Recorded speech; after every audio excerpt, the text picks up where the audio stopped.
আসসালামু আলাইকুম everyone, welcome back to my channel. আশা করছি সবাই অনেক অনেক অনেক ভালো আছেন।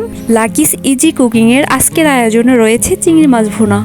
তো রান্না শুরু করার আগে চ্যানেলটি সাবস্ক্রাইব করার জন্য সবার কাছে অনুরোধ রইল।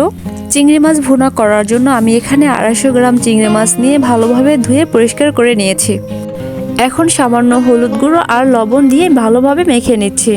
লবণ আর হলুদ ভালোভাবে মেখে নেওয়ার পরে এখন আমি এগুলো তেলে ভেজে নেব। চুলায় একটা ফ্রাই প্যান বসিয়ে দিয়ে দিচ্ছি পরিমাণ মতো রান্নার তেল। তেলটা একটু গরম হলে এখন আমি এই মাছগুলো ভেজে নেব। চিংড়ি মাছগুলোকে বেশি ভাজার প্রয়োজন নেই।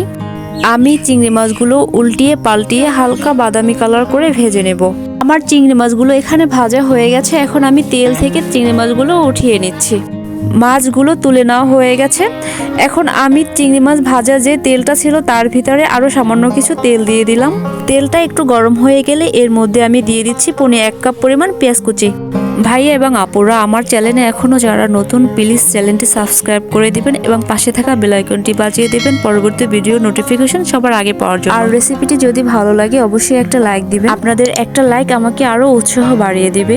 পেঁয়াজটা হালকা বাদামি কালার হয়ে আসলে আমি এর মধ্যে 1/2 চা চামচ পরিমাণ রসুন বাটা আর 1/2 চা চামচ পরিমাণ জিরা বাটা দিয়ে দিচ্ছি। চিংড়ি মাছ ভুনাতে বেশি কোনো মশলা ব্যবহার করতে হয় না, তাহলে চিংড়ি মাছের যে নিজস্ব একটা ফ্লেভার থাকে এটা নষ্ট হয়ে যায়। চিংড়ি মাছের পারফেক্ট টেস্টটা যদি পেতে চান অবশ্যই আদা বাটাটা স্কিপ করতে হবে, কারণ আদা বাটা দিলে চিংড়ি মাছের পারফেক্ট টেস্ট কখনোই আসবে না। এখন দিয়ে দিচ্ছি 1 চা চামচের একটু কম হলুদের গুঁড়া আর 1 চা চামচের একটু বেশি লাল মরিচের গুঁড়া, আর দিয়ে দিচ্ছি সামান্য পরিমাণ লবণ। লবণটা দেওয়ার সময় খেয়াল রাখতে হবে, আমরা কিন্তু আগেও চিংড়ি মাছ মাখানোর সময় লবণ দিয়েছিলাম। এরপর সামান্য একটু পানি দিয়ে ভালোভাবে মশলাটা কষিয়ে নেব। মশলাটা 1 মিনিটের মতো কষিয়ে নেওয়ার পরে এর মধ্যে আমি অ্যাড করে দিচ্ছি একটা টমেটো আমি ব্লেন্ড করে নিয়েছি, আপনারা চাইলে কুচি কুচি করে কেটে দিতে পারেন। এখন এই সবগুলো উপকরণকে আমি খুব ভালোভাবে কষিয়ে নেব। মশলাটা আমি 3 থেকে 4 মিনিট ভালোভাবে কষিয়ে নিয়েছি, যাতে মশলার কাঁচা গন্ধটা দূর হয়ে যায়। মশলাটা কষিয়ে নেওয়ার পরে দেখবেন উপরে এরকম তেল ভেসে উঠেছে, তখন আমি ভেজে রাখা চিংড়ি মাছগুলো এর মধ্যে দিয়ে দিচ্ছি আর চিংড়ি মাছগুলোকে মশলার সঙ্গে খুব ভালোভাবে মিশিয়ে নিচ্ছি।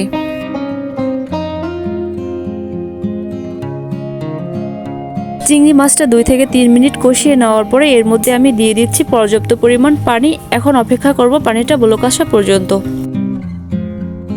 চিংড়ি মাছগুলোতে বলক চলে এসেছে। এখন আমি এই চিংড়ি মাছগুলো ঢেকে রান্না করব, এটা ভালোভাবে সিদ্ধ হওয়া পর্যন্ত। চিংড়ি মাছ রান্না করার সময় এটা অবশ্যই খেয়াল রাখতে হবে যাতে ওভারকুক না হয়ে যায়। চিংড়ি মাছ যদি বেশি রান্না হয় তাহলে কিন্তু এটা অনেক শক্ত হয়ে যায়, খেতে ভালো লাগে না। চিংড়ি মাছের ঝোলটা অনেক ঘন হয়ে এসেছে। এই পর্যায়ে আমি এর মধ্যে দিয়ে দেবো 4টা কাঁচামরিচ। আমি 4টা কাঁচামরিচের মাথা একটু নাইফ দিয়ে কেটে নিয়েছিলাম, এখন এগুলো দিয়ে দিলাম। এতে করে দারুণ একটা ফ্লেভার আসবে। কাঁচামরিচ দেওয়ার পরে চিংড়ি মাছটাকে আমি আরও 2 মিনিট রান্না করে নেব। 2 মিনিট রান্না হয়ে গিয়েছে। রান্না শেষে দেখবেন এরকম উপর থেকে তেল ভেসে উঠেছে, তখন বুঝে নেবেন যে চিংড়ি মাছ রান্নাটা পুরোপুরি হয়ে গিয়েছে। এই পর্যায়ে আমি চুলাটা অফ করে দিলাম। দেখতেই পাচ্ছেন আমার চিংড়ি মাছের কালারটা কিন্তু অনেক সুন্দর এসেছে। এখন আমি এগুলো পরিবেশন করে দিলাম। আশা করছি আমার রেসিপিটা আপনাদের কাছে ভালো লেগেছে। যদি ভালো লেগে থাকে অবশ্যই চ্যানেলটি সাবস্ক্রাইব করে দিবেন আর কমেন্টে আপনার মূল্যবান মতামত জানাবেন। কথা হবে অন্য কোনো রেসিপিতে। আজ এই পর্যন্ত, আল্লাহ হাফেজ।